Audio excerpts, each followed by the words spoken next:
ਭਉ ਨਿਰਵੈਰ ਅਕਾਲ ਮੂਰਤ ਅਜੂਨੀ ਸੈਭੰ ਗੁਰ ਪ੍ਰਸਾਦ। ਜਪ ਆਦਿ ਸਚ ਜੁਗਾਦਿ ਸਚ ਹੈ ਵੀ ਸਚ। ਨਾਨਕ ਹੋਸੀ ਵੀ ਸਚ। ਫਿਰਤ ਫਿਰਤ ਪ੍ਰਭ ਆਇਆ ਭਰਿਆ ਤਉ ਸਰਣਾਈ। ਨਾਨਕ ਕੀ ਪ੍ਰਭ ਬੇਨਤੀ ਆਪਣੀ ਭਗਤੀ ਲਾਏ। ਜੇਤਾ ਸਮੁੰਦ ਸਾਗਰ ਨੀਰ ਭਰਿਆ ਤੇਤੇ ਔਗਣ ਹਮਾਰੇ। ਦਇਆ ਕਰੋ ਕਿਛ ਮਿਹਰ ਉਪਾਓ ਡੁੱਬਦੇ ਪੱਥਰ ਤਾਰੇ। ਜੀੜਾ ਅਗਨ ਬਰਾਬਰ ਤਪੈ ਭੀਤਰ ਵਗੈ ਕਾਤੀ। ਪ੍ਰਣਵਤ ਨਾਨਕ ਹੁਕਮ ਪਛਾਣੈ ਸੁਖ ਹੋਵੈ ਦਿਨ ਰਾਤੀ। ਸਤਿਨਾਮ ਸ੍ਰੀ ਵਾਹਿਗੁਰੂ ਸਾਹਿਬ ਜੀ। ਰਾਗ ਸੂਹੀ ਮਹੱਲਾ ਪੰਜਵਾ। ਘਰ ਤੀਜਾ। ਇਕ ਓੰਕਾਰ ਸਤਿਗੁਰ ਪ੍ਰਸਾਦ। ਮਿਥਨ ਮੋਹ ਅਗਨ ਸ਼ੋਕ ਸਾਗਰ ਕਰ ਕਿਰਪਾ ਉਦਰ ਹਰ ਨਾਗਰ। ਮਿਥਨ ਮੋਹ ਅਗਨ ਸ਼ੋਕ ਸਾਗਰ। ਵਾਹਿਗੁਰੂ ਜੀ ਕਾ ਖਾਲਸਾ ਵਾਹਿਗੁਰੂ ਜੀ ਕੀ ਫਤਿਹ। ਪਤਿਤ ਪਾਵਨ ਭਗਤ ਵਚਨ ਕਿਰਪਾ ਨਿਧਾਨ ਸਤਿਗੁਰੂ ਸੱਚੇ ਪਾਤਸ਼ਾਹ ਜੀ ਮਹਾਰਾਜ। ਬਾਣੀ ਗੁਰੂ ਗੁਰੂ ਹੈ ਬਾਣੀ ਵਿੱਚ ਬਾਣੀ ਅੰਮ੍ਰਿਤ ਸਾਰੇ। ਗੁਰਬਾਣੀ ਕਹੈ ਸੇਵਕ ਜਨ ਮਾਨੈ ਪ੍ਰਤੱਖ ਗੁਰੂ ਨਿਸਤਾਰੇ।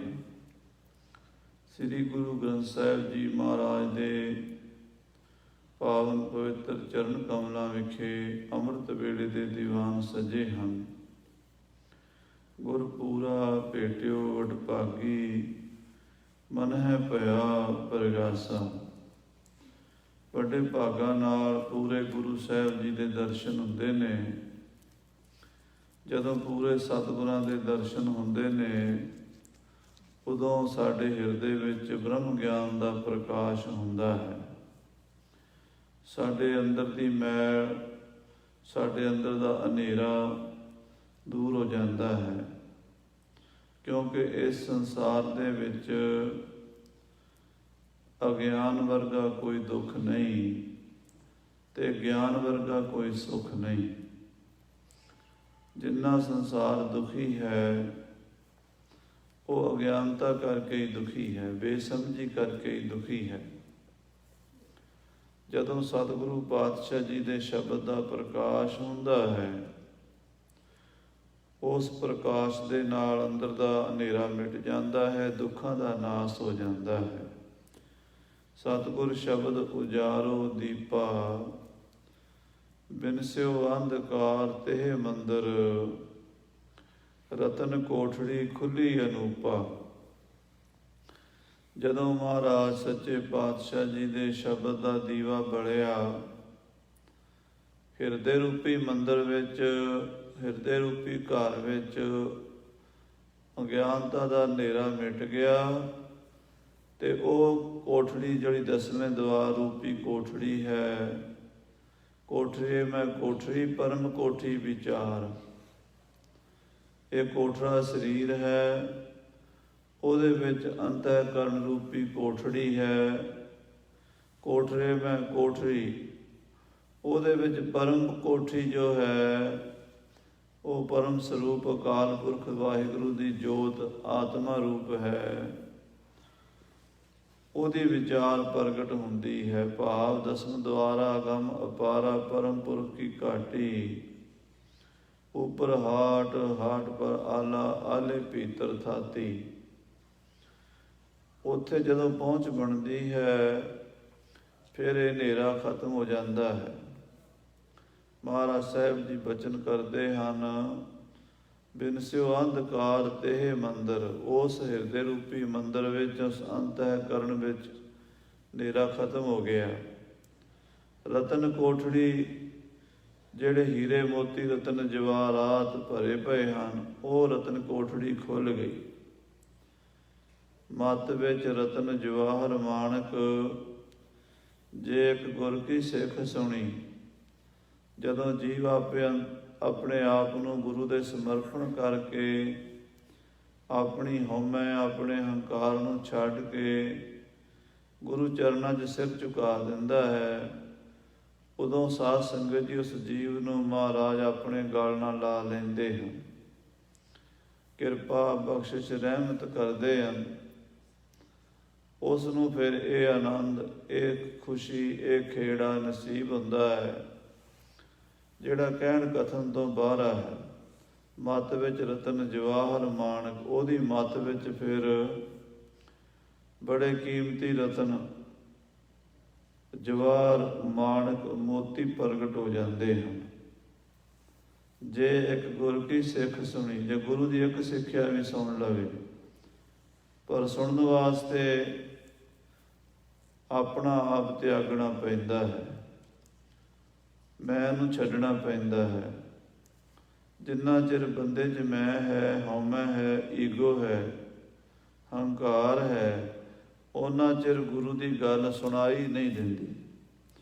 ਕਿਉਂਕਿ ਜਿਹੜੇ ਕੰਨ ਸਾਡੇ ਕੋਲ ਹਨ, ਇਹਨਾਂ ਕੰਨਾਂ ਨਾਲ ਤਾਂ ਸਾਧ ਸੰਗਤ ਜੀ ਦੁਨਿਆਵੀ ਗੱਲਾਂ ਹੀ ਸੁਣੀਆਂ ਜਾ ਸਕਦੀਆਂ ਹਨ।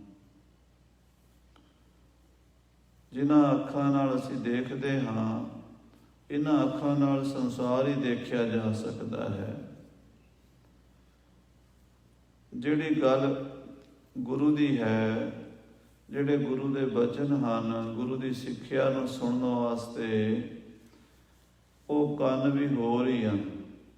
ਉਹ ਸੁਰਤੀ ਦੇ ਕੰਨ ਹਨ, ਉਹ ਸੁਰਤੀ ਦੇ ਲੋਇਣ ਹਨ। ਭਾਈ ਸਾਹਿਬ, ਭਾਈ ਗੁਰਦਾਸ ਜੀ ਦੀ ਬਾਣੀ ਪੜ੍ਹੀਏ, ਫਿਰ ਇਹ ਸਾਰੀਆਂ ਗੱਲਾਂ ਸਾਧਨਾ ਦੀਆਂ ਸਾਹਮਣੇ ਆ ਜਾਂਦੀਆਂ ਹਨ।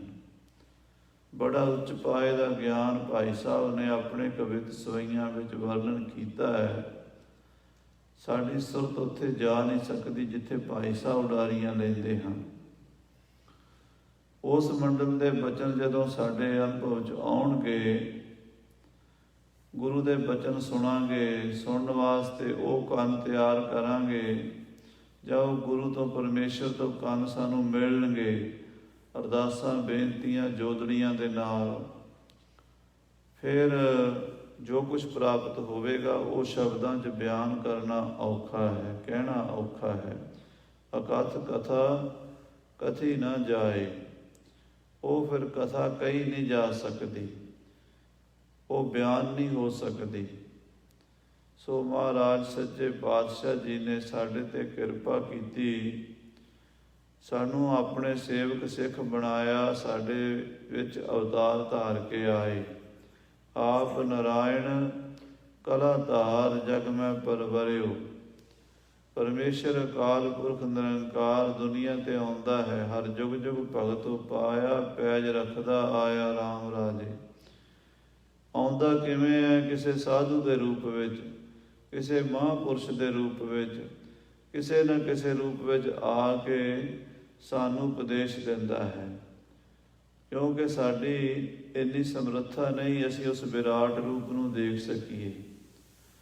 ਇੱਕ ਨਜ਼ਰ ਸੇ ਕਿਆ ਬੁਲਬੁਲਾ ਕੁਲ ਬਹਿਰ ਕੋ ਦੇਖੇ, ਸਾਗਰ ਕੋ ਜਾਂ ਮੰਝ ਧਾਰ ਕੋ ਜਾਂ ਲਹਿਰ ਕੋ ਦੇਖੇ। ਅੱਲਾ ਯਾਰ ਖਾਂ ਯੋਗੀ ਨੇ ਲਿਖਿਆ ਹੈ, ਪਾਣੀ ਵਿੱਚ ਹੁਣੇ ਹੁਣੇ ਬੁਲਬੁਲਾ ਪੈਦਾ ਹੋਇਆ ਹੈ। ਉਹ ਛੋਟਾ ਜਿਹਾ ਬੁਲਬੁਲਾ, ਬੁੱਧ-ਬੁਦਾ, ਛੋਟੀ ਜਿਹੀ ਅੱਖ ਨਾਲ ਕੀ ਸਾਰੇ ਸਮੁੰਦਰ ਨੂੰ ਦੇਖ ਸਕਦਾ ਹੈ? ਕੀ ਆਪਣੀ ਨਿੱਕੀ ਜਿਹੀ ਅੱਖ ਦੇ ਨਾਲ ਉਹ ਬੁਲਬੁਲਾ ਪੂਰੇ ਸਮੁੰਦਰ ਦੀ ਗਹਿਰਾਈ ਨੂੰ ਦੇਖ ਸਕਦਾ ਹੈ?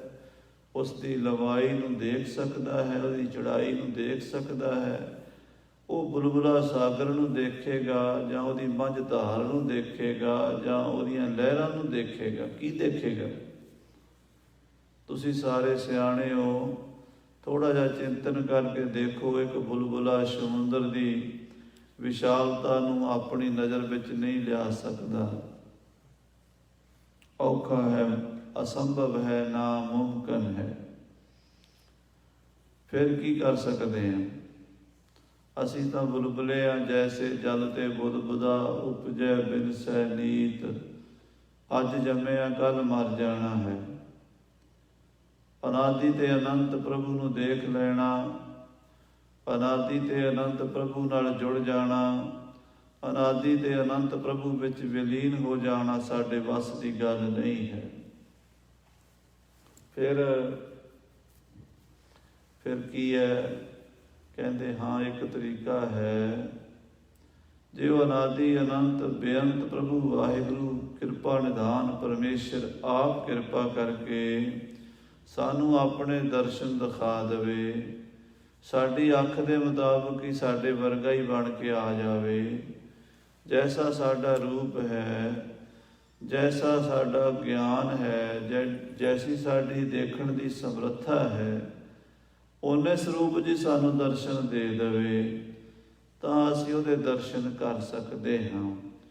ਭਾਈ ਗੁਰਦਾਸ ਜੀ ਬਹੁਤ ਸੋਹਣੇ ਲਿਖਦੇ ਹਨ, ਰੋਮ ਰੋਮ ਕੋਟ ਬ੍ਰਹਮੰਡ ਕੋ ਨਿਵਾਸ ਜਾਸ। ਸਾਡੇ ਸਰੀਰ ਤੇ ਸਾਧ ਸੰਗਤ ਜੀ ਰੋਮ ਹੁੰਦੇ, ਨਿੱਕੇ ਨਿੱਕੇ ਰੋਮ ਹੁੰਦੇ। ਕੋਈ ਕਹਿੰਦਾ 7.5 ਕਰੋੜ ਹੁੰਦੇ ਹੈ, ਪਰ ਗਿਣੇ ਕਿਸੇ ਨੇ ਵੀ ਨਹੀਂ। ਗਿਣਤੀ ਅਣਗਿਣਤ ਹੈ, ਬੇਅੰਤ ਹਨ, ਅਸੰਖੀ ਹਨ। ਸਾਡੀ ਬਾਂਹ ਦੀ ਕਲਾਈ ਤੇ ਇੰਨੇ ਰੋਮ ਹੁੰਦੇ ਵੀ ਉਹ ਅਸੀਂ ਨਹੀਂ ਗਿਣ ਸਕਦੇ। ਸਾਰੇ ਸਰੀਰ ਦੇ ਰੋਮ ਕਿੰਨੇ ਹਨ, ਸਾਡੇ ਸਿਰ ਤੇ ਕਿੰਨੇ ਹਨ, ਦਾੜੇ ਮੁੱਛਾਂ ਦੇ ਕਿੰਨੇ ਹਨ, ਉਹ ਸਾਰੇ ਸਰੀਰ ਦੇ ਰੋਮ ਗਿਣਨੇ, ਇੱਕ ਬੰਦੇ ਦੇ ਸਰੀਰ ਦੇ ਰੋਮ ਗਿਣਨੇ ਔਖੇ ਹਨ। ਫਿਰ ਪ੍ਰਮਾਤਮਾ ਦੇ ਰੋਮ ਕਿੰਨੇ ਹਨ? ਪ੍ਰਮਾਤਮਾ ਦੇ ਰੋਮ ਕੌਣ ਗਿਣ ਸਕਦਾ ਹੈ? ਕਹਿੰਦੇ ਪ੍ਰਮਾਤਮਾ ਦੇ ਇੱਕ ਰੋਮ ਦੇ ਵਿੱਚ ਕਰੋੜਾਂ ਬ੍ਰਹਮੰਡ ਰਹਿੰਦੇ ਹਨ, ਕਰੋੜਾਂ ਗਲੈਕਸੀਜ਼ ਰਹਿੰਦੀਆਂ ਹਨ। ਆਹ ਜਿਹੜੀ ਧਰਤੀ ਹੈ ਨਾ, ਜਿਹਦੇ ਤੇ ਆਪਾਂ ਰਹਿੰਦੇ ਹਾਂ, ਇਹ ਤਾਂ ਬੜੀ ਛੋਟੀ ਹੈ। ਇਹਦੇ ਨਾਲੋਂ ਬੜੇ ਵੱਡੇ ਹਜ਼ਾਰਾਂ ਗੁਣਾ, ਲੱਖਾਂ ਗੁਣਾ ਵੱਡੇ ਗ੍ਰਹਿ ਬ੍ਰਹਮੰਡ 'ਚ ਘੁੰਮ ਰਹੇ ਹਨ, ਜਿਨ੍ਹਾਂ ਦਾ ਕੋਈ ਅੰਤ ਨਹੀਂ।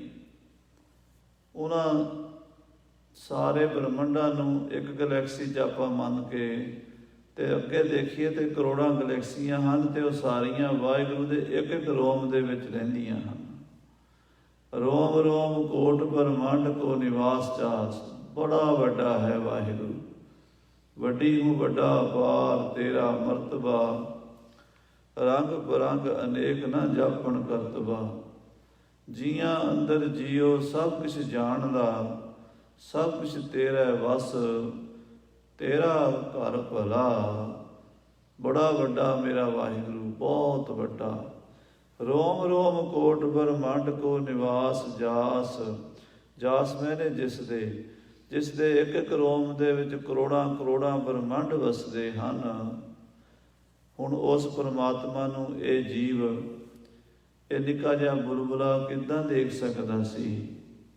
ਇੱਕ ਨਜ਼ਰ ਸੇ ਕਿਆ ਬੁਲਬੁਲਾ ਕੁਲ ਬਹਿਰ ਕੋ ਦੇਖੇ, ਸਾਗਰ ਕੋ ਜਾਂ ਮਝ ਧਾਰ ਕੋ ਜਾਂ ਲਹਿਰ ਕੋ ਦੇਖੇ। ਤਾਂ ਭਾਈ ਗੁਰਦਾਸ ਜੀ ਕਹਿੰਦੇ, ਮਾਨਸ ਅਵਤਾਰ ਧਾਰ ਦਰਸ਼ ਦਿਖਾਏ ਹੈ। ਉਸ ਐਡੇ ਵੱਡੇ ਪ੍ਰਭੂ ਨੇ ਸਾਧ ਰੂਪ ਆਪਣਾ ਤਨ ਧਾਰਿਆ, ਸਾਧੂਆਂ ਵਾਲਾ, ਮਹਾਂਪੁਰਸ਼ਾਂ ਵਾਲਾ, ਗੁਰੂ ਨਾਨਕ ਦੇਵ ਜੀ ਵਾਲਾ ਰੂਪ ਧਾਰਨ ਕੀਤਾ ਤੇ ਸਾਡੇ ਵਿੱਚ ਆ ਗਿਆ। ਆਪ ਨਾਰਾਇਣ ਕਲਾ ਧਾਰ ਜਗ ਮੈਂ ਪਰਵਰਿਓ।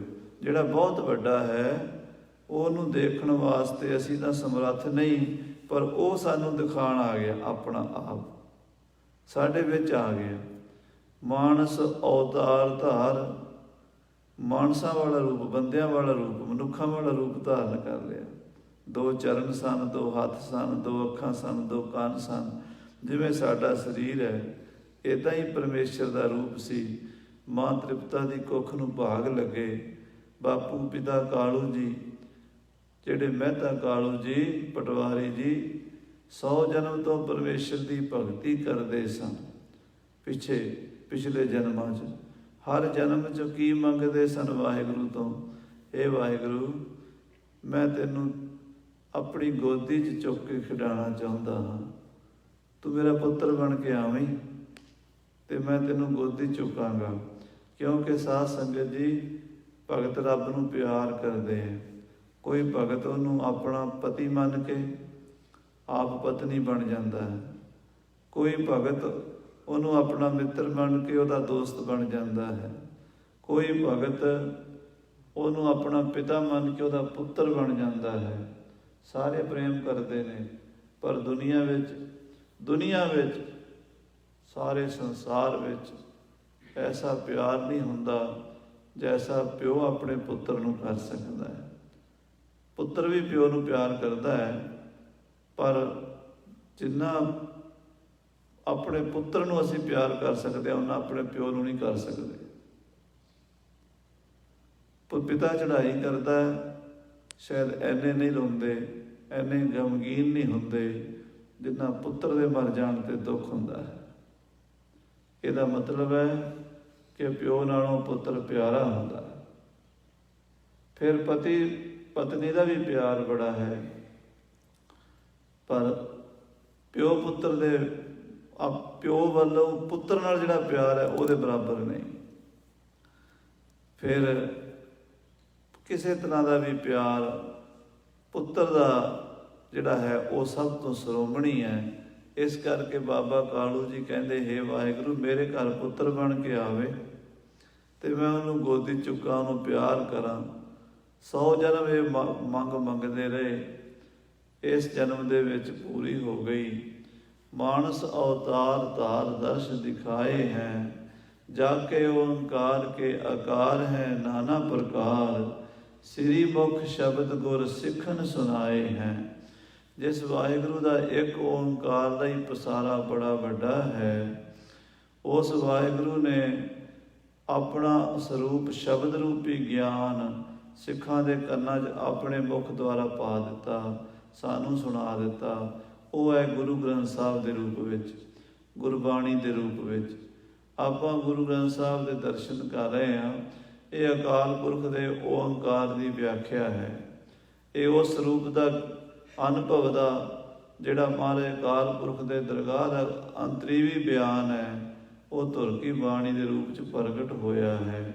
ਆਓ ਇਸ ਮਹਾਂ ਸਾਗਰ ਵਿੱਚੋਂ, ਗਿਆਨ ਦੇ ਸਾਗਰ ਵਿੱਚੋਂ ਜੋ ਹੁਕਮਨਾਮਾ ਸਵੇਰੇ ਪ੍ਰਾਪਤ ਹੋਇਆ ਹੈ, ਉਸ ਹੁਕਮਨਾਮੇ ਦੀ ਕਥਾ ਵਿਚਾਰ ਸੁਣੀਏ।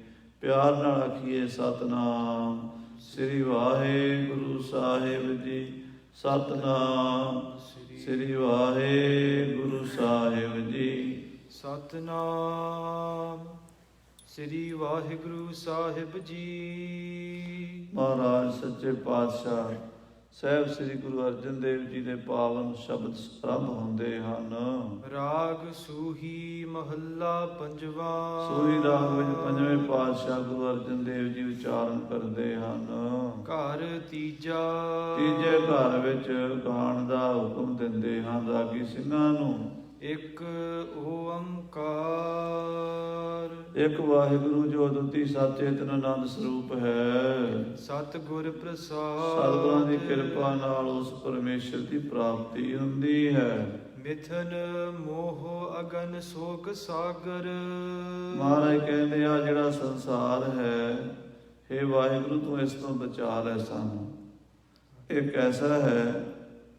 ਇਹ ਮਿਥਨ ਮੋਹ ਝੂਠਾ ਹੈ, ਮਿਥਿਆ ਹੈ, ਕਲਪਨਾ ਕੀਤੀ ਹੋਈ ਹੈ ਕੁਛ ਵੀ ਨਹੀਂ। ਆਖੋ ਸ੍ਰੀ ਵਾਹਿਗੁਰੂ। ਜਿੰਨਾ ਵੀ ਇਹ ਸੰਸਾਰ ਹੈ ਨਾ, ਜਿੰਨਾ ਵੀ ਸੰਸਾਰ ਹੈ, ਸਾਡੇ ਸਰੀਰ ਸਮੇਤ ਸਭ ਮਿਥਿਆ ਹੈ। ਮਿਥ ਲੈਣਾ, ਕਿਸੇ ਚੀਜ਼ ਦੀ ਕਲਪਨਾ ਕਰ ਲੈਣੀ, ਸੋਚ ਲੈਣਾ ਵੀ ਆਹ ਚੀਜ਼ ਇੱਦਾਂ ਹੈ, ਆਹ ਚੀਜ਼ ਇੱਦਾਂ ਹੈ, ਆਹ ਚੀਜ਼ ਇੱਦਾਂ ਹੈ।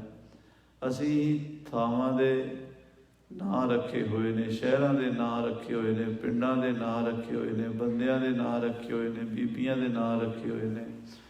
ਅਸੀਂ ਹਾਵ ਭਾਵ ਦੇ ਨਾਂ ਰੱਖੇ ਹੋਏ ਨੇ। 5 ਪ੍ਰਕਾਰ ਦੇ ਨਾਂ ਮੰਨੇ ਜਾਂਦੇ ਨੇ ਗ੍ਰਾਮਰ ਵਿੱਚ।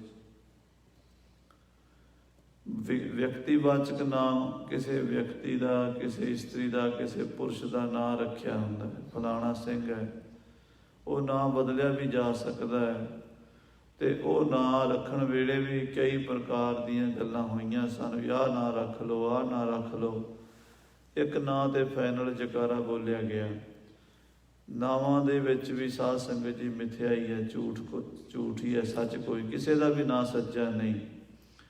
ਫਿਰ ਥਾਵਾਂ ਦੇ ਨਾਂ ਨੇ, ਇਹ ਨਿਊਯਾਰਕ ਹੈ, ਇਹ ਨਿਊ ਜਰਸੀ ਹੈ, ਇਹ ਅਨੰਦਪੁਰ ਹੈ, ਇਹ ਜਬਲਪੁਰ ਹੈ, ਇਹ ਕਾਨਪੁਰ ਹੈ, ਇਹ ਦਿੱਲੀ ਹੈ, ਇਹ ਫਲਾਣਾ ਸ਼ਹਿਰ ਹੈ। ਜਗ੍ਹਾ ਦੇ ਪਿੰਡਾਂ ਦੇ ਨਾਂ ਅਸੀਂ ਰੱਖੇ ਹੋਏ ਨੇ। ਕਦੀ ਇੱਟਾਂ ਨੂੰ ਪੁੱਛ ਕੇ ਵੇਖੋ ਤੁਹਾਡਾ ਨਾਂ ਕੀ ਆ, ਬੋਲਦੀਆਂ ਨਹੀਂ। ਸ਼ਹਿਰਾਂ ਦੇ ਪਿੰਡਾਂ ਦੇ ਨਾਂ ਬੰਦੇ ਨੇ ਕਲਪਨਾ ਕੀਤੀ ਹੋਈ ਹੈ। ਇਸੇ ਤਰ੍ਹਾਂ ਵਸਤੂਵਾਚਕ ਨਾਮ ਨੇ, ਇਹ ਮੇਜ਼ ਹੈ, ਇਹ ਕੁਰਸੀ ਹੈ, ਇਹ ਗਹਿਣਾ ਹੈ, ਇਹ ਕੱਪੜਾ ਹੈ, ਇਹ ਲੋਹਾ ਹੈ, ਇਹ ਸੋਨਾ ਹੈ, ਇਹ ਚਾਂਦੀ ਹੈ, ਇਹ ਪਿੱਤਲ ਹੈ। ਇਹ ਨਾਂ ਵੀ ਬੰਦੇ ਨੇ ਰੱਖੇ ਹੋਏ ਨੇ। ਔਰ ਇਸੇ ਤਰ੍ਹਾਂ ਸਾਧ ਸੰਗਤ ਜੀ ਕੁਝ ਭਾਵਵਾਚਕ ਨਾਮ ਨੇ, ਜਿਹੜੇ ਸਾਡੇ ਇਮੋਸ਼ਨਲ ਅਸੀਂ ਹੋ ਜਾਂਦੇ ਹਾਂ, ਰੋਣ ਲੱਗ ਪਏ। ਇਹ ਰੋਣਾ ਹੈ, ਇਹ ਹੱਸਣਾ ਹੈ, ਇਹ ਗੁੱਸਾ ਹੈ, ਇਹ ਗਿਲਾ ਹੈ, ਇਹ ਮਿਹਣਾ ਮਾਰਿਆ ਹੈ। ਹਰ ਚੀਜ਼ ਦੇ ਅਸੀਂ ਨਾਂ ਰੱਖੇ ਹੋਏ ਨੇ। ਇਹ ਸਭ ਸੰਸਾਰ ਦੇਖਿਆ ਜਾਵੇ ਤੇ ਮਿਥਿਆ ਹੈ। ਸਾਹਿਬ ਜੀ ਬਾਣੀ 'ਚ ਰੋਜ਼ ਕਹਿੰਦੇ ਨੇ, ਮਿਥਿਆ ਤਨ ਧਨ ਕੁਟੰਬ ਸਬਾਇਆ, ਮਿਥਿਆ ਹਉਮੈ ਮਮਤਾ ਮਾਇਆ, ਮਿਥਿਆ ਰਾਜ ਜੋਬਨ ਧਨ ਮਾਲ, ਮਿਥਿਆ ਕਾਮ ਕ੍ਰੋਧ ਬਿਕਰਾਲ, ਮਿਥਿਆ ਰਥ ਹਸਤੀ ਅਸਵ ਬਸਤਰਾ, ਮਿਥਿਆ ਰੰਗ ਸੰਗ ਮਾਇਆ ਵੇਗ ਹਸਤਾ, ਮਿਥਿਆ ਧਰੋ ਮੋਹ ਅਭਿਮਾਨ, ਮਿਥਿਆ ਆਪਸ ਉਪਰਤ ਕਰਤ ਗੁਮਾਨ। ਸਾਰਾ ਕੁਝ ਮਿਥ ਕੇ ਇਨਸਾਨ ਇਹਦੇ ਵਿੱਚ ਗਵਾਚ ਚੁੱਕਾ ਹੈ। ਆਖੋ ਸ੍ਰੀ ਵਾਹਿਗੁਰੂ।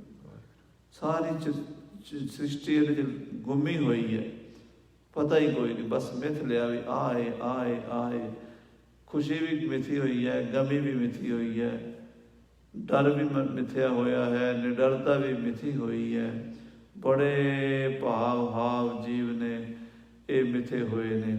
ਹੇ ਵਾਹਿਗੁਰੂ, ਮਿਥਨ ਮੋਹ, ਤੇ ਉਹਦਾ ਮੋਹ ਪਿਆ ਹੋਇਆ। ਫਿਰ ਜਿਹੜੀ ਚੀਜ਼ ਮਿਥੀ ਹੋਈ ਹੈ ਨਾ, ਇਹ ਮੇਰਾ ਪੁੱਤਰ ਹੈ, ਇਹ ਮੇਰੀ ਧੀ ਹੈ, ਇਹ ਮੇਰੀ ਪਤਨੀ ਹੈ, ਇਹ ਮੇਰੇ ਬੱਚੇ ਹਨ, ਇਹ ਮੇਰਾ ਪਰਿਵਾਰ ਹੈ, ਇਹ ਮੇਰੇ ਮਾਂ ਪਿਓ ਹਨ, ਇਹ ਮੇਰਾ ਸਮਾਜ ਹੈ, ਇਹ ਮੇਰਾ ਦੇਸ਼ ਹੈ, ਇਹ ਮੇਰੀ ਕੌਮ ਹੈ, ਇਹ ਮੇਰੀ ਜਾਤੀ ਹੈ, ਇਹ ਮੇਰਾ ਧਰਮ ਹੈ, ਇਹ ਮੇਰਾ ਬਿਜ਼ਨਸ ਹੈ, ਇਹ ਮੇਰੀ ਖੇਤੀਬਾੜੀ ਹੈ, ਇਹ ਮੇਰੀ ਦੁਕਾਨ ਹੈ, ਇਹ ਮੇਰਾ ਮਕਾਨ ਹੈ। ਇੱਦਾਂ ਹਜ਼ਾਰਾਂ ਕਿਸਮ ਦੀਆਂ ਬੰਦੇ ਨੇ ਕਲਪਨਾ ਕੀਤੀਆਂ ਹੋਈਆਂ ਨੇ, ਤੇ ਉਹਦੇ 'ਚ ਮੋਹ ਪਾਇਆ ਹੋਇਆ ਹੈ। ਆਪਣੇ ਪਿੰਡ ਦੀਆਂ ਗਲੀਆਂ ਦਾ ਮੋਹ ਪਿਆ ਹੋਇਆ ਹੈ, ਆਪਣੇ ਘਰ ਦਾ ਮੋਹ ਪਿਆ ਹੋਇਆ ਹੈ, ਆਪਣੇ ਸਰੀਰ ਦਾ ਮੋਹ ਪਿਆ ਹੋਇਆ ਹੈ, ਆਪਣੇ ਕੱਪੜਿਆਂ ਦਾ ਮੋਹ ਪਿਆ ਹੈ। ਜਿਹੜੀ ਚੀਜ਼ ਤੇ ਆਪਣਤ ਹੈ, ਉਹਦੇ ਤੇ ਮੋਹ ਵੀ ਹੈ। ਆਖੋ ਸ੍ਰੀ ਵਾਹਿਗੁਰੂ। ਪਰ ਹੈ ਮਿਥਿਆ ਹੀ, ਝੂਠਾ ਹੀ।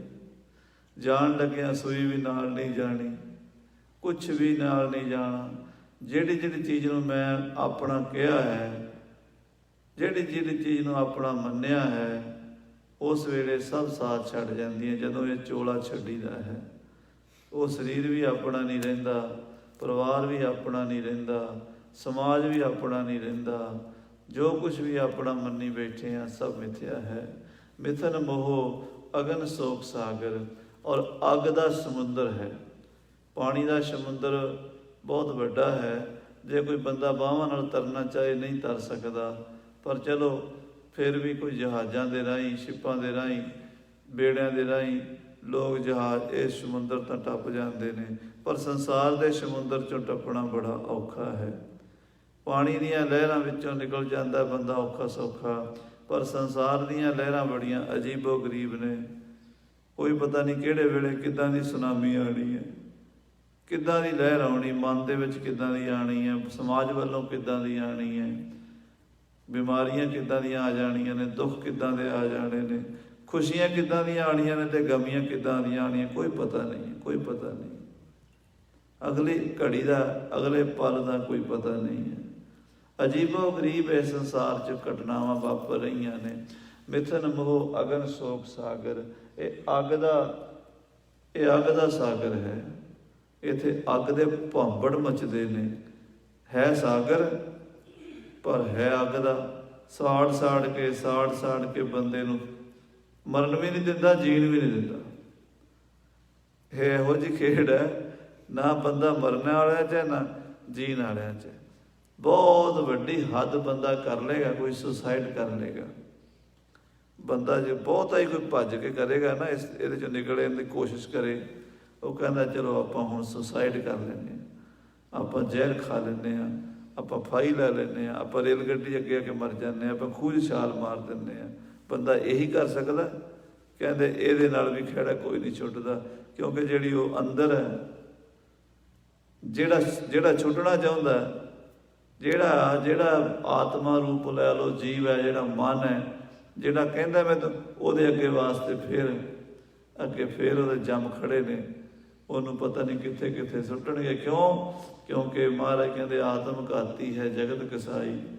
ਉਹਦਾ ਜਗਤ ਕਸਾਈ ਹੈ, ਬੜੀ ਬਰੀਕੀ ਨਾਲ ਦੇਖੇਗਾ। ਮਰ ਕੇ ਵੀ ਬੰਦਾ ਛੁੱਟਦਾ ਨਹੀਂ, ਮਰ ਕੇ ਵੀ ਜਿੱਥੋਂ ਨਹੀਂ ਨਿਕਲ ਸਕਦੇ, ਉਹ ਅੱਗ ਦਾ ਸਾਗਰ ਹੈ। ਉਹਦੇ ਵਿੱਚ ਭਾਂਬੜ ਵਿੱਚ ਮਚ ਰਹੇ ਨੇ, ਬਲ ਰਿਹਾ। ਇਸ ਕਰਕੇ ਸਾਧ ਸੰਗਤ ਜੀ, ਮਰ ਜਾਣਾ, ਸੁਸਾਈਡ ਕਰ ਲੈਣਾ ਮਸਲੇ ਦਾ ਹੱਲ ਨਹੀਂ ਹੈ। ਗੁਰੂ ਮਹਾਰਾਜ ਨੇ ਬਾਣੀ 'ਚ ਰੋਕਿਆ ਹੈ। ਇੱਦਾਂ ਤੁਸੀਂ ਛੁੱਟ ਜਾਓਗੇ ਦੁੱਖਾਂ ਤੋਂ? ਨਹੀਂ ਛੁੱਟ ਸਕਦੇ।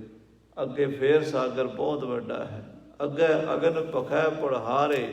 ਮਾਰੇ ਕਹਿੰਦੇ ਬੜੇ ਬੜੇ ਵੱਡੇ ਅੱਗ ਦੇ ਉੱਥੇ ਸਾਗਰ ਨੇ, ਇੱਦਾਂ ਨਹੀਂ ਨਿਕਲ ਸਕਦੇ। ਮਿਥਨ ਮੋਹ ਅਗਨ ਸੋਕ ਸਾਗਰ, ਇਹ ਅੱਗ ਦਾ ਸਾਗਰ ਹੈ, ਬੜਾ ਦੁਖਦਾਈ ਹੈ। ਕਰ ਕਿਰਪਾ ਉਦਰ ਹਰ ਨਾਗਰ। ਬਸ ਇੱਕ ਤਰੀਕਾ ਹੈ, ਇੱਕ ਰਾਹ ਹੈ। ਜੇ ਮੇਰਾ ਵਾਹਿਗੁਰੂ ਕਿਰਪਾ ਕਰ ਦੇਵੇ, ਜਿਸ ਨੇ ਆ ਸੰਸਾਰ ਬਣਾਇਆ, ਜਿਸ ਨੇ ਸਾਨੂੰ ਬਣਾਇਆ, ਜਿਹਦੇ ਅਸੀਂ ਬੱਚੇ ਹਾਂ, ਉਹ ਮਿਹਰ ਕਰ ਦੇਵੇ, ਉਹ ਸਾਡੀ ਬਾਂਹ ਫੜ ਲਵੇ, ਆਪਣੀ ਯਾਦ ਦੇ ਦੇਵੇ, ਆਪਣਾ ਸਿਮਰਨ ਦੇ ਦੇਵੇ। ਜਾਂ ਕੋ ਮੁਸ਼ਕਲ ਅੱਤ ਬਣੇ। ਜਿਹੜੇ ਵੀ ਸੁਣ ਰਹੇ ਨੇ ਅੱਜ ਸਾਧ ਸੰਗਤ ਜੀ, ਭਾਵੇਂ ਮੈਂ ਆ ਭਾਵੇਂ ਤੁਸੀਂ ਹੋ, ਸਾਰੇ ਡਿਪਰੈਸ਼ਨ ਵਿੱਚ। ਅੱਜ ਦੁਨੀਆ ਤੇ ਚਿੰਤਾ, ਫਿਕਰ, ਡਰ, ਪਰੇਸ਼ਾਨੀਆਂ ਬਹੁਤ ਨੇ, ਘਰ ਘਰ 'ਚ ਨੇ। ਇਹ ਨਹੀਂ ਵੀ ਗਰੀਬ ਦੇ ਘਰ ਨੇ, ਅਮੀਰ ਦੇ ਘਰ ਦੁੱਗਣੀਆਂ ਨੇ। ਜਿੰਨਾ ਬਲਕਿ ਬੰਦਾ ਕੋਈ ਤੱਕ ਵੱਡਾ ਹੈ, ਓਡਾ ਵੱਡਾ ਉਹਦਾ, ਕਹਿੰਦੇ ਜਿੱਡੇ ਵੱਡੇ ਸਿਰ ਓਨੀਆਂ ਵੱਡੀਆਂ ਪੀੜਾਂ। ਮਾਤਰ ਸਾਥੀ ਨੂੰ ਤਾਂ ਇੰਨਾ ਹੀ ਫਿਕਰ ਹੁੰਦਾ ਵੀ ਚਲੋ 2 ਪ੍ਰਸ਼ਾਦੇ ਛਕ ਕੇ ਸੌਂ ਜਾਵਾਂਗੇ। ਜਿੰਨੇ ਵੱਡੇ ਲੋਕ ਨੇ, ਬਿਜ਼ਨਸਮੈਨ ਨੇ, ਰਾਜਨੀਤਿਕ ਨੇ, ਲੀਡਰ ਨੇ, ਨੇਤਾ ਨੇ, ਉਹ ਜ਼ਿਆਦਾ ਦੁਖੀ ਨੇ। ਕੋਈ ਵੀ ਇਨਸਾਨ ਹੈ, ਹਰ ਘਰ ਦੇ ਵਿੱਚ ਅੱਜ ਪ੍ਰੋਬਲਮ ਹੈ। ਤੇ ਭਾਈ ਉਸ ਪ੍ਰੋਬਲਮ ਤੋਂ, ਉਸ ਮੁਸੀਬਤ ਤੋਂ ਤੁਸੀਂ ਤੰਗ ਹੋ ਤਾਂ ਕੀ ਕਰੋ? ਗੁਰੂ ਮਹਾਰਾਜ ਪੰਜਵੇਂ ਪਾਤਸ਼ਾਹ ਨੇ ਲਿਖਿਆ ਹੈ, ਜਾਂ ਕੋ ਮੁਸ਼ਕਲ ਅੱਤ ਬਣੈ ਢੋਈ ਕੋਏ ਨਾ ਦੇ। ਜਿਹਨੂੰ ਬੜੀਆਂ ਮੁਸ਼ਕਲਾਂ ਬਣ ਜਾਣ, ਕੋਈ ਢੋਈ ਨਾ ਮਿਲੇ, ਕੋਈ ਉਹਦਾ ਕਹਿੰਦੇ ਢੋਈ ਕੋਏ ਨਾ ਦੇ। ਲਾਗੂ ਹੋਏ ਦੁਸ਼ਮਣ ਸਿਰ ਤੇ ਚੜ ਜਾਣ, ਤੇ ਸਾਕ ਵੀ ਭੱਜ ਖੜੇ, ਰਿਸ਼ਤੇਦਾਰ ਸਾਥ ਛੱਡ ਜਾਣ। ਸਭੋ ਭੱਜੇ ਆਸਰਾ, ਸਾਰੇ ਆਸਰੇ ਉਹਦੇ ਚਲੇ ਜਾਣ। ਚੁੱਕੈ ਸਭ ਅਸਰਾਓ, ਚਿੱਤ ਆਵੇ ਉਸ ਪਾਰ, ਰਮਧਨ ਲੱਗੇ ਨਾ ਤੱਤੀ ਵਾਓ। ਜੇ ਉਹਨੂੰ ਪ੍ਰਮਾਤਮਾ ਚੇਤੇ ਆ ਜਾਵੇ, ਉਹ ਵਾਹਿਗੁਰੂ ਦਾ ਸਿਮਰਨ ਆ ਜਾਵੇ, ਤੱਤੀ ਵਾਹ ਨਹੀਂ ਲੱਗਦੀ। ਮਿਥਨ ਮੋਹ ਅਗਨ ਸੋਕ ਸਾਗਰ। ਮਹਾਰਾਜ ਕਹਿੰਦੇ ਇਹ ਬੜਾ ਭਿਆਨਕ ਅੱਗ ਦਾ ਸਾਗਰ ਹੈ, ਦੁੱਖਾਂ ਦਾ ਸੋਗ ਹੀ ਸੋਗ ਹੈ। ਇੱਥੇ ਪਰੇਸ਼ਾਨੀਆਂ ਹੀ ਪਰੇਸ਼ਾਨੀਆਂ, ਗਮੀਆਂ ਹੀ ਗਮੀਆਂ ਨੇ। ਇੱਥੇ ਆ ਦੁਨੀਆ ਤੇ ਕਰੋਨਾ ਮਹਾਮਾਰੀ ਅੱਜ ਫੈਲੀ ਹੋਈ ਹੈ। ਕੋਈ ਵੀ ਬੰਦਾ ਸਾਧ ਸੰਗਤ ਜੀ ਨਿਸ਼ਚਿੰਤ ਨਹੀਂ ਹੈ। ਸਾਰੇ ਭੈ ਭੀਤ ਹੋਏ ਪਏ ਨੇ। ਕਿਹੜੇ ਘਰ 'ਚ ਕੀ ਹੋ ਜਾਣਾ, ਕਿਹਨੇ ਮਰਨਾ, ਕਿਹਨੇ ਬਚਣਾ, ਕੋਈ ਪਤਾ ਨਹੀਂ ਜੇ। ਅਗਲੀ ਘੜੀ, ਅਗਲਾ ਪਲ, ਅਗਲਾ ਦਿਨ, ਅਗਲਾ ਹਫ਼ਤਾ ਕਿੱਦਾਂ ਦਾ ਆ ਰਿਹਾ, ਸਾਨੂੰ ਕੋਈ ਪਤਾ ਨਹੀਂ। ਆਖੋ ਸ੍ਰੀ ਵਾਹਿਗੁਰੂ। ਸਾਰੇ ਘਬਰਾਏ ਹੋਏ ਆ, ਪਰ ਹੁਣ ਇੱਕੋ ਹੀ ਹੈ ਕਿ ਉਸ ਪ੍ਰਭੂ ਦੇ ਨਾਲ ਜੁੜ ਜਾਈਏ। ਜੋ ਤੂੰ ਕਰ ਰਿਹਾ ਠੀਕ ਹੈ, ਬਸ ਜੋ ਤੂੰ ਕਰੈ ਕਰਾਵੇਂ ਸੁਆਮੀ ਸਾ ਮਸਲਤ ਪ੍ਰਵਾਨ। ਕਿਉਂਕਿ ਜੇ 100 ਸਾਲ ਪਹਿਲਾਂ ਅਸੀਂ ਨਹੀਂ ਸੀ ਤੇ ਤਾਂ ਕੀ ਸੀਗਾ। ਆ ਜਿਹੜਾ ਸਾਡਾ ਸਰੀਰ ਹੈ, ਚਲੋ ਆਤਮਾ ਦੀ ਗੱਲ ਤਾਂ ਵੱਡੀ ਹੈ, ਅਸੀਂ ਆਤਮਾ ਤੱਕ ਜੇ ਪਹੁੰਚੇ ਨਹੀਂ, ਜੇ ਸਰੀਰ ਤੱਕ ਪਹੁੰਚੇ ਹਾਂ।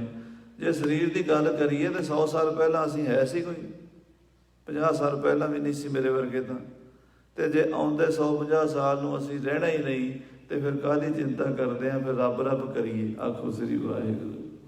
ਉਹ ਆਪ ਕਰੇਗਾ, ਜੋ ਕਰੇਗਾ ਨਾ ਉਹ ਕਰੇਗਾ, ਚੰਗਾ ਹੀ ਕਰੇਗਾ। ਬਸ ਹੁਕਮੈ ਅੰਦਰ ਸਭ ਕੋ ਬਾਹਰ ਹੁਕਮ ਨਾ ਕੋਏ, ਨਾਨਕ ਹੁਕਮੈ ਜੇ ਬੁਝੈ ਤਾਂ ਹਉਮੈ ਕਹਿ ਨਾ ਕੋਏ। ਮਹਾਰਾਜ ਕਹਿੰਦੇ ਜਿਹੜਾ ਉਹਦੇ ਨਾਲ ਜੁੜ ਜਾਵੇ, ਚਿੱਤ ਆਵੇ ਉਸ ਪਾਰ ਬ੍ਰਹਮ ਤਾਂ ਲੱਗੈ ਨਾ ਤਤੀ ਵਾਓ। ਸਾਹਿਬ ਨਿਤਾਣਿਆ ਕਾ ਤਾਣ ਆਏ ਨਾ ਜਾਈ ਫਿਰ ਸਦਾ ਗੁਰ ਸ਼ਬਦੀ ਰੰਗਮਾ।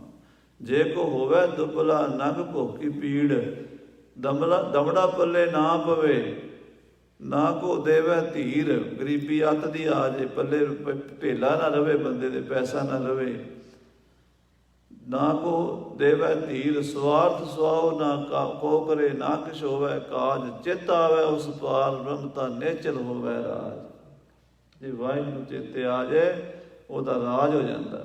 ਮਿਥਨ ਮੋਹ ਅਗਨ ਸੋਗ ਸਾਗਰ। ਇਹ ਸੰਸਾਰ ਝੂਠਾ ਹੀ ਹੈ। ਇਹ ਮਿਥਨ ਐਵੇਂ ਕਲਪਨਾ ਹੀ ਕੀਤੀ ਹੋਈ ਵੀ ਸੰਸਾਰ ਹੈ, ਮੇਰੀ ਦੁਨੀਆ ਹੈ, ਇਹ ਮੇਰਾ ਸਮਾਜ ਹੈ, ਮੈਂ ਇੱਥੇ ਰਹਿ ਰਿਹਾ। ਸੁਪਨੇ ਸੇਤੀ ਚਿੱਤ ਮੂਰਖ ਲਾਇਆ। ਸੁਪਨੇ 'ਚ ਬੰਦੇ ਨੇ ਚਿੱਤ ਲਾਇਆ ਹੋਇਆ। ਐ ਸੁਪਨਾ ਜਿਉਂ ਸੁਪਨਾ ਰਪੇਖਣਾ, ਐਸੇ ਜਗ ਕੋ ਜਾਨ। ਇਨ ਮੈਂ ਕਛ ਸਾਚੋ ਨਹੀਂ, ਨਾਨਕ ਕਹਿਓ ਬਖਾਨ।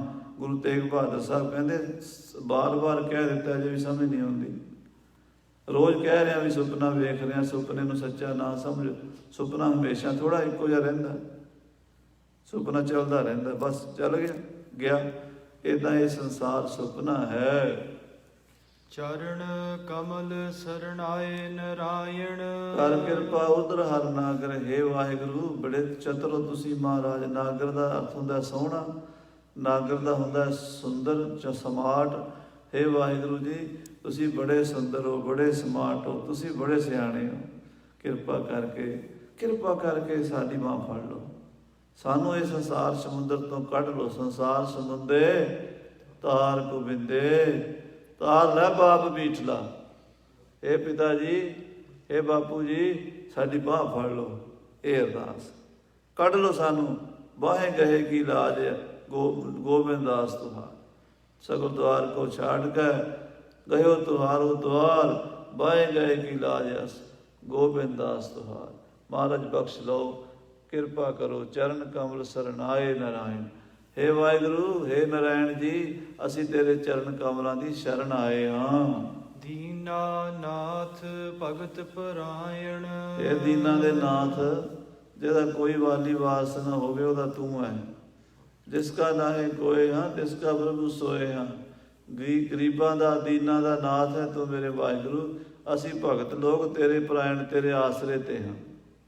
ਸਾਡਾ ਕੀ ਕੋਈ ਆਸਰਾ ਨਹੀਂ ਮਹਾਰਾਜ। ਕਿਸੇ ਹੀ ਕੋਈ ਹੋਰ ਲੋਕਾਂ ਨੂੰ ਹੋਣਗੇ, ਪਰ ਮੇਰਾ ਤਜਰਬਾ ਹੈ ਮੇਰਾ ਕੋਈ ਨਹੀਂ। ਗਲਤੀ ਨਾਲ, ਭੁਲੇਖੇ ਨਾਲ ਦੁਨੀਆ ਕਹੀ ਜਾਂਦੀ ਹੈ ਮੇਰਾ, ਫਲਾਣਾ ਬੰਦਾ ਮੇਰਾ, ਫਲਾਣਾ ਬੰਦਾ ਮੇਰਾ, ਫਲਾਣੇ ਅਫਸਰ ਨਾਲ ਮੇਰੀ ਗੱਲਬਾਤ ਹੈ, ਫਲਾਣੇ ਰਾਜੇ ਨਾਲ, ਫਲਾਣੇ ਡਾਕਟਰ ਨਾਲ। ਇੱਦਾਂ ਬੜੀਆਂ ਬੰਦਾ ਲਾਈ ਬੈਠਾ, ਪਰ ਹੈ ਕੋਈ ਨਹੀਂ, ਹੈ ਕੋਈ ਨਹੀਂ। ਕਿਸੇ ਕੋਈ ਕਿਸੇ ਦਾ ਕੋਈ, ਕਿਸੇ ਦਾ ਕੋਈ ਹੋਵੇ, ਮੇਰਾ ਤੇ ਕੋਈ ਨਹੀਂ ਤੇਰੇ ਤੋਂ ਬਿਨਾਂ। ਮੱਝ ਨਿਵਾਣੀ ਇੱਕ ਤੂੰ, ਮੇਰਾ ਤੇ ਤੂੰ ਹੀ ਹੈ। ਇਹ ਮੇਰੇ ਪਾਤਸ਼ਾਹ ਦੀਨਾਨਾਥ ਭਗਤ ਪਰਾਇਣ, ਭਗਤ ਤੇਰੇ ਆਸਰੇ ਤੇ ਬੈਠੇ ਹਨ। ਰਹਾਉ ਮਹਾਰਾਜ ਵਿਸਰਾਮ ਦੇ ਕੇ ਕਥਨ ਕਰਦੇ ਹਨ। ਅਨਾਥਾ ਨਾਥ ਭਗਤ ਭੈ ਮੇਟਨ। ਅਨਾਥਾਂ ਦਾ ਨਾਥ, ਜਿਹਦਾ ਕੋਈ ਵਾਲੀ ਵਾਰਸ ਨਹੀਂ। ਅਨਾਥ ਜਿਵੇਂ ਕਿਸੇ ਬੱਚੇ ਦੇ ਮਾਂ-ਬਾਪ ਚੜ੍ਹਾਈ ਕਰ ਜਾਣ, ਉਹਨੂੰ ਕਹਿੰਦੇ ਬੱਚਾ ਅਨਾਥ ਹੋ ਗਿਆ। ਜਿਹਦਾ ਕੋਈ ਸਿਰ ਦਾ ਸਾਈ ਨਹੀਂ ਰਿਹਾ, ਧੀ ਭੈਣ ਕੋਈ ਵਿਧਵਾ ਹੋ ਜੇ, ਉਹਨੂੰ ਕਹਿੰਦੇ ਵਿਚਾਰੀ ਅਨਾਥ ਹੋ ਗਈ ਹੈ।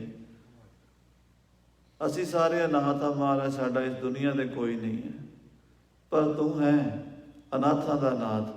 ਜਿਹਦਾ ਕੋਈ ਨਹੀਂ, ਉਹਦਾ ਤੂੰ ਹੈ। ਭਗਤ ਭੈ ਮੇਟਣ, ਆਪਣੇ ਭਗਤਾਂ ਦਾ ਭੈ ਨਾਸ ਕਰਨ ਵਾਲਾ। ਭਗਤ ਭਗਤ ਦਾ ਡਰ ਦੂਰ ਕਰਨ ਵਾਲਾ ਹੈ। ਸਾਧ ਸੰਗ ਜਮਦੂਤ ਨਾ ਭੇਟਨ।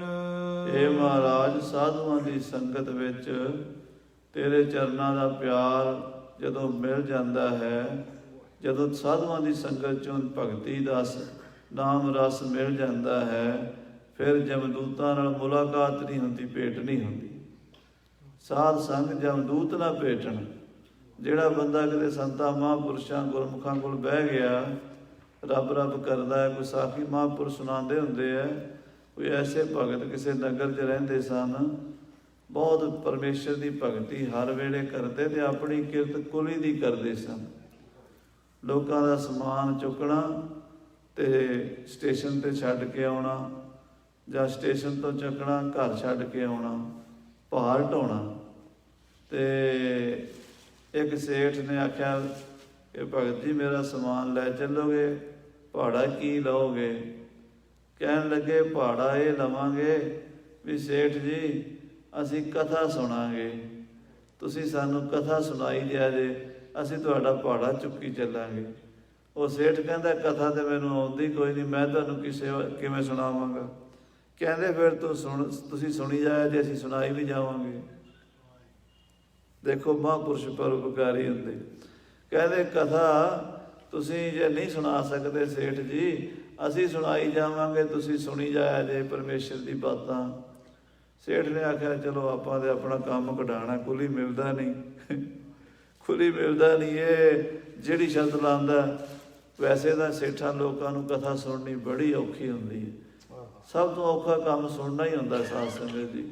ਕਥਾ ਸੁਣਾਉਣੀ ਸੌਖੀ ਹੈ, ਸੁਣਨੀ ਔਖੀ ਹੈ। ਸੋ ਉਹ ਕਥਾ ਜਿਹੜਾ ਹੁਣ ਸੇਠ ਵਿਚਾਰੇ ਨੇ ਕਦੀ ਸੁਣੀ ਨਹੀਂ ਸੀ, ਕਦੀ ਉਹਨੇ ਗੁਰਦੁਆਰੇ ਮੰਦਰ ਗਿਆ ਹੀ ਨਹੀਂ ਸੀ, ਉਹਨੂੰ ਹੁਣ ਸੁਣਨੀ ਤਾਂ ਪੈ ਗਈ। ਤੇ ਉਹਨੇ ਨਾਲੇ ਦਾ ਉਹਦਾ ਭਾਰ ਚੁੱਕ ਲਿਆ ਤੇ ਨਾਲੇ ਸੇਠ ਨੂੰ ਕਥਾ ਸੁਣਾਈ ਗਏ। ਜਾ ਕੇ ਉਹਦੇ ਘਰ ਪਾ ਰੱਖਿਆ। ਕਹਿਣ ਲੱਗੇ ਚੰਗਾ ਸੇਠ ਜੀ, ਅੱਜ ਆਪਣੀ ਚਲੋ ਮੁਲਾਕਾਤ ਹੋ ਗਈ ਹੈ ਤੇ ਹੁਣ ਪਤਾ ਨਹੀਂ ਅੱਗੇ ਹੋਣੀ ਕਿ ਨਹੀਂ ਹੋਣੀ, ਪਰ ਇੱਕ ਬਚਨ ਯਾਦ ਰੱਖਿਆ ਜੀ, ਤੁਸੀਂ ਜਦੋਂ ਦੁਨੀਆ ਤੋਂ ਜਾਓਗੇ ਨਾ ਸੇਠ ਜੀ, ਤੇ ਉੱਥੇ ਧਰਮਰਾਜ ਦੀ ਕਚਹਿਰੀ ਦੇ ਵਿੱਚ ਤੁਹਾਡੇ ਜੀਵਨ ਦਾ ਸਾਰਾ ਹਿਸਾਬ ਹੋਵੇਗਾ। ਤੁਸੀਂ ਕਿਹੜੇ ਦਿਨ ਕੀ ਕੀਤਾ, ਚੰਗਾ ਕੀਤਾ, ਮਾੜਾ ਕੀਤਾ, ਮਿੰਟ ਮਿੰਟ ਦਾ ਹਿਸਾਬ ਹੋਏਗਾ। ਧਰਮਰਾਜ ਜਬ ਲੇਖਾ ਮੰਗਿਆ ਬਾਕੀ ਨਿਕਸੀ ਭਾਰੀ। ਉਹ ਜਦੋਂ ਹਿਸਾਬ ਹੋਵੇਗਾ, ਉਸ ਵੇਲੇ ਤੁਹਾਡੇ ਟਾਈਮ ਜ਼ਿੰਦਗੀ ਦੇ ਵਿੱਚ ਆਹ ਜਿਹੜਾ 10-20 ਮਿੰਟ ਅੱਧਾ ਘੰਟਾ ਮੇਰੇ ਨਾਲ ਕਥਾ ਕੀਰਤਨ ਸੁਣੀ, ਇਹ ਵੀ ਆਵੇਗਾ ਟਾਈਮ। ਫਿਰ ਉਹ ਕਹਿਣਗੇ ਵੀ ਇਸ ਬੰਦੇ ਦਾ ਆਹ ਟਾਈਮ ਚੰਗਾ ਹੈ, ਭਗਤੀ ਸੁਣੀ, ਇਹਨੇ ਰੱਬ ਦਾ ਨਾਂ ਸੁਣਿਆ, ਇਹਨੇ ਕਥਾ ਸੁਣੀ ਹੈ। ਤੇ ਤੈਨੂੰ ਪੁੱਛਣਗੇ ਬਈ ਦੱਸ ਇਹਦਾ ਫਲ ਪਹਿਲਾਂ ਲੈਣਾ ਕਿ ਬਾਅਦ 'ਚ ਲੈਣਾ? ਤੇ ਤੂੰ ਆਖੀ ਪਹਿਲਾਂ ਲੈਣਾ, ਤੂੰ ਆਖੀ ਪਹਿਲਾਂ ਲੈਣਾ। ਤੇ ਫਿਰ ਤੈਨੂੰ ਇਹਦਾ ਭਗਤੀ ਦਾ ਫਲ ਦੇਣ ਲਈ ਕੁਝ ਮਿੰਟ ਸੱਚਖੰਡ 'ਚ ਭੇਜ ਦੇਣਗੇ। ਉੱਥੇ ਜਾ ਕੇ ਚੌਂਕੜਾ ਮਾਰ ਕੇ ਬਹਿ ਜਾਈਂ, ਫਿਰ ਬਾਹਰ ਨਾ ਨਿਕਲੀ। ਉੱਥੋਂ ਉਹ ਬਾਹਰ ਆਵਾਜ਼ਾਂ ਮਾਰਨਗੇ ਵੀ ਆ ਜਾ ਆ ਜਾ ਆ ਜਾ, ਤੂੰ ਅੰਦਰ ਉੱਥੇ ਚੌਂਕੜਾ ਲਾ ਲਈ, ਤੂੰ ਨਾ ਬਾਹਰ ਨਿਕਲੀ। ਜੇ ਤੂੰ ਬਾਹਰ ਨਿਕਲਿਆ ਉਹਨਾਂ ਨੇ ਫਿਰ ਬਾਅਦ 'ਚ ਤੈਨੂੰ ਨਰਕਾਂ 'ਚ ਵੀ ਲੈ ਕੇ ਜਾਣਾ। ਪਰ ਉਹ ਇੰਨੀ ਗੱਲ ਪੱਕੀ ਹੈ ਵੀ ਜਿੱਥੇ ਸਾਧ ਅਕਾਲ ਪੁਰਖ ਦਾ ਦਰਬਾਰ ਲੱਗਾ ਹੋਣਾ ਗੁਰੂ ਨਾਨਕ ਦੇਵ ਦਾ, ਉੱਥੇ ਉਹ ਜਮਦੂਤ ਵੜ ਨਹੀਂ ਸਕਦੇ, ਉੱਥੇ ਤੈਨੂੰ ਅੰਦਰ ਆ ਨਹੀਂ ਸਕਦੇ ਲੈਣ ਵਾਸਤੇ। ਜਿਵੇਂ ਇੰਡੀਆ ਤੋਂ ਮੇਰੇ ਵਰਗੇ ਕਈ ਬੰਦੇ ਵਿਚਾਰੇ ਉੱਥੋਂ ਤੰਗ ਹੋ ਕੇ ਇੱਧਰ ਆ ਜਾਂਦੇ ਆ, ਅਮਰੀਕਾ ਕੈਨੇਡਾ, ਉਹਨੂੰ ਪਤਾ ਵੀ ਹੁਣ ਉਹ ਇੱਥੇ ਆ ਨਹੀਂ ਸਕਦੇ, ਇਹ ਇੱਥੇ ਹੁਣ ਆਪਾਂ ਮੌਜਾਂ ਲਈਏ, ਇੱਥੇ ਨਹੀਂ ਆ ਸਕਦੇ ਪਿੱਛੇ।